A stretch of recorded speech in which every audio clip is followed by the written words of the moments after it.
اهدنا الصراط المستقيم. للذين يكتبون الكتاب بأيديهم. Now on the one hand are those who don't know, and the other hand is the criminals who do know. They know their book, and what do? The worst possible kind of destruction is for those who write the book with their own hands. ثم يقولون هذا من عند الله. Then they say this is from Allah, especially. ليشتروا به ثمنا قليلا, so they can sell it for a small price. فويل لهم مما كتبت أيديهم. Then the worst possible destruction is for them because of what they wrote with their own hands. وَوَيْلٌ لَهُمْ مِمَّا يَكْسِبُونَ. And the worst possible destruction is for them because of what they earned. How many times the worst possible destruction? Wail, wail, wail, 3 times over. For altering Allah's book. وَقَالُوا. And after doing all of that, what did they say? لَمْ تَمَسَّنَا النَّارُ إِلَّا أَيَّامًا مَعْدُودًا. Fire will not touch us except just a couple of days, a few days. Yeah, we'll go to hell. I mean, we're pretty messed up, but not that long. This is actually even more conservative. Judaism evolved eventually to just eliminate belief in the afterlife altogether. They just got rid of it. Some of the later philosophers, like, who needs it? One of the craziest conversations I've ever been privy to was, and this is not a joke, this is serious, I was traveling, and there was 2 Italian guys and a rabbi in the seat next in front of me. It's not a joke. 2 Italian guys and a rabbi are traveling on a plane. I'm just listening to their conversation, my jaws dropped. They were flying to Vegas. It was a stop flight. Calm down. Okay. So, the Italian guys look at the Jewish guy, the rabbi, full-on rabbi. They say, hey, we're going to gamble, and we might do some other sins. Are we going to hell? He goes, well, it depends, really. What do you mean by hell? You should do things that don't hurt anyone else. So long as you do that, it should be okay. I'm standing in the back like, I was banging my head into the chair like, dude, that's what your book says? That's not what it says. It's not what, but you can't tell people what they don't want to hear. It's crazy. Are we going to hell? Well, I don't know about a hell, but you should just feel good about what you're doing. That's it. Wow. Your awesomeness is awesome. You know? And this is the more conservative view. Oh, we will go to hell, just a little bit though.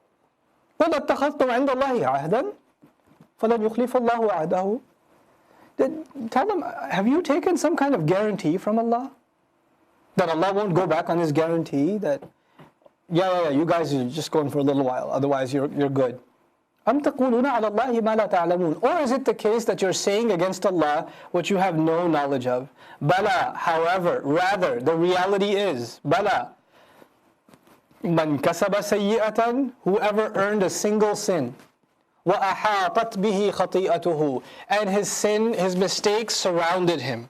There's a very powerful concept in the Quran. You do a single sin, and you say to yourself, I do a lot of good things, this one thing I can't get out of though. And you allow that sin to fester and invade your life, and you don't get rid of it. And you say to yourself, it's justifiable because it's one of my flaws, what can I do? بَلَا مَنْ كَسَبَ سَيِّئَةً مُفْرَدٌ, one sin, and it invades the person's life. فَأُولَٰئِكَ أَصْحَابُ النَّارِ هُمْ فِيهَا خَالِدُونَ. Then those are the people of fire. One sin. Whoever earned one sin, and they allowed that sin to just be justified. They don't even feel bad about it anymore. They say, oh, I do all this other good stuff, so this one thing should be okay. Those are the people of hell. They make their own halal and haram. They decide what's good and what's bad. They don't look at what I want them to do. They figure their own path. Fine. Then here's the path. فَأُولَٰئِكَ أَصْحَابُ النَّارِ. They are the companions of fire. هُمْ فِيهَا خَالِدُونَ, in which they will remain. وَالَّذِينَ آمَنُوا وَعَمِلُوا الصَّالِحَاتِ, as opposed to that, those who actually believe and do the few good things I've asked them to do the few righteous deeds. أُولَٰئِكَ أَصْحَابُ الْجَنَّةِ, those are the companions of paradise. هُمْ فِيهَا خَالِدُونَ, in which they are going to remain exclusively in there. May Allah make us of them. وَإِذَا خَذْنَا مِيثَاقَ بَنِي إِسْرَائِيل. Then when we had taken the contract of Bani Israel, Bani Israel was given a lot of ahkam, a lot of rules. This ayah summarizes the essentials, like the summary of what they were supposed to do as a nation. And actually in it we have a summary even for ourselves. You do these few things and you've got yourself a healthy society. What are these rules? وَإِذَا خَذْنَا مِيثَاقَ بَنِي إِسْرَائِيل, when we took a contract from Bani Israel, لا تعبدون إلا الله. Number one, you will not be worshipping anyone other than Allah. وَبِالْوَالِدَيْنِ إِحْسَانًا. And you're going to be the best you can possibly be to both parents. The building block of society is, number one, be good to Allah by worshipping Him. Number two, the best you can be to your parents. وَذِي الْقُرْبَى. And then you're going to be the best you can be additionally to those that possess closeness. Literally it says possess closeness. Close relatives, neighbors. But the fundamental is blood ties and then extension of that. Then وَالْيَتَامَى. And you're going to be the best you can be to orphans. You tell me, how do you know someone's an orphan? They wear a sticker on their head? No. If you know who people are in your family, then you know the orphans in your family. When you know people at the masjid and you have a close relation with them, then you know their personal situations. Then you know who the orphans are in your community. But if we don't know one another, we have a shallow definition of community, where we just pray together and then head out and the only thing we say to each other is Assalamu alaikum, and that's it, then we don't know who the orphans are. And Allah says you have to be the best to them. How can you be the best to them? You don't even know who they are. وَالْيَتَامَى وَالْمَسَاكِينَ. And those that are incapable of helping their own situation. They're not able to help themselves. How do you know someone's going through financial difficulty? The person praying next to you in the masjid, how do you know? You don't, until you get to know them. Until you find out. The only time we know is somebody humiliates themselves and begs. They literally humiliate themselves. They shouldn't be put to that point. We should know who the people are in our community, because it's an extension of what Allah wants in a healthy community. And then He adds something. He says, وَقُولُوا لِلنَّاسِ حُسْنًا. Say good things to people. Say the most beautiful things to people. Say good things. When you talk to people, say nice things. So hard for Muslims. I know Allah says this to Bani Israel. So hard for Muslims. And the one place you should be more cautious of that than anywhere else should be the masjid. Have you seen fights in the masjid? Have you seen how nasty people are to each other in the masjid? Some sister walks in, people, the sister like, that's my spot. You know? You see how we behave towards each other? وَقُولُوا لِلنَّاسِ. Not even to believers. For all people, you're going to speak nicely. You're going to be courteous to people. We're amazingly courteous to everybody else except each other. Extremely disingenuous to each other. This is قُولُوا لِلنَّاسِ حُسْنًا. How many fights break out because of how people say things? You can even nowadays, you can even say salam to someone and mean that as an insult. We're that good at it now. Assalamu alaikum, brother. That's some piece you sent at me, right? You know, this condescending attitude towards one another, that destroys a community. Then after He puts these fundamentals, take care of your family, close relatives, speak to people nicely, then when that's in place, now the rights of Allah. وَقُولُوا وَأَقِيمُوا الصَّلَاةَ وَآتُوا الزَّكَاةَ, which is the tafsir of لَا تَعْبُدُونَ إِلَّا اللَّهِ. How do you not worship anyone except Allah? Establish the prayer and give the zakah. Doesn't this come over and over again? Establish prayer, give zakah, over and over again? You know why? These are the two fundamental representatives. These are two ambassadors of good deeds. On the one hand, good deeds done for Allah, establish salah. On the other hand, good deeds done for the sake of Allah but that benefit others, giving zakah. These are two ambassadors of multitudes of good deeds. Either you do good deeds that bring you closer to Allah, or you do good deeds that help people, but you do them for the sake of Allah, it purifies you. Right? There's two directions of our deeds. Da'wah is like that. Da'wah helps who?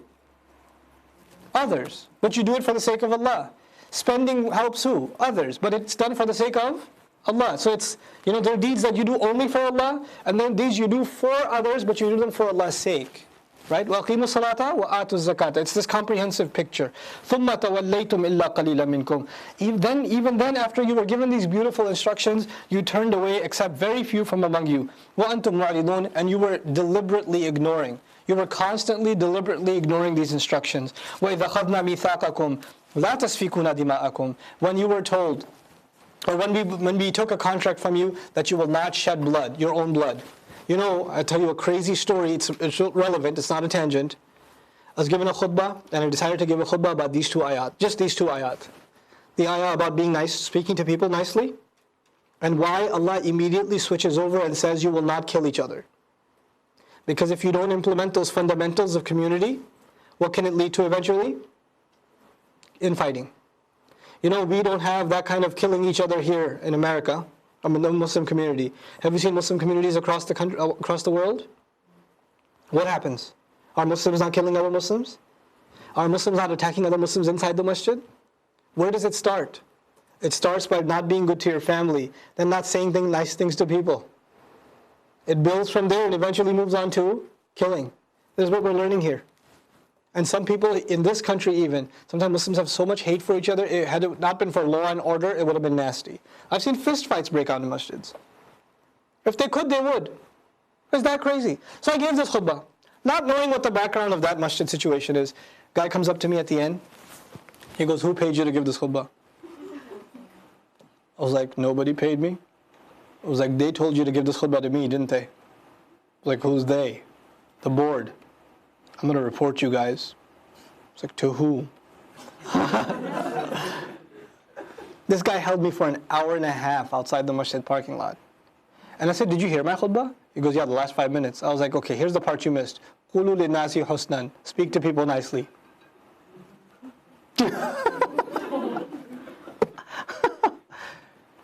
Man, you can't even talk about, because Allah says, ثُمَّ تَوَلَّيْتُمْ وَأَنْتُمْ مُعْرِضُونَ. You turned away and you were completely ignoring it. You don't want to hear it. You don't want to hear it. وَإِذَا أَخَذْنَا مِيثَاقَكُمْ لَا تَسْفِكُونَ دِمَاءَكُمْ. When we took the contract from you, you will not shed each other's blood, your own blood. Allah doesn't even say the blood of others. He says your own blood. Because when you're from an ummah, that blood is your blood. That's how you should think. وَلَا تُخْرِجُونَ أَنفُسَكُمْ مِنْ دِيَارِكُمْ. And you will not kill your own selves, kick your own selves out of your own homes. When you expel people from their homes and they're from your ummah, you're kicking yourself out of your own home. They're an extension of yourself. This ummah is كَجَسَدٍ وَاحِدٍ, like one body. And this is the former Muslim ummah. وَثُمَّ أَقْرَرْتُمْ وَأَنْتُمْ تَشْهَدُونَ. Then all of you agreed and you bore witness. You know how many conflicts within the Muslims in the last century? Between Muslims, forget colonizers and everything else. Between Muslims, how many agreements? How many fights have broken out? And we've killed each other. And one of the most tragic stories my teacher used to tell, in Afghanistan back in the day, there was a lot of factions, and they broke up, and they were after the Russians left, and there was a lot of infighting. So we're united in fighting the Russians. When the Russians left, they just fought each other. So what they did was they put a treaty together in the Haram.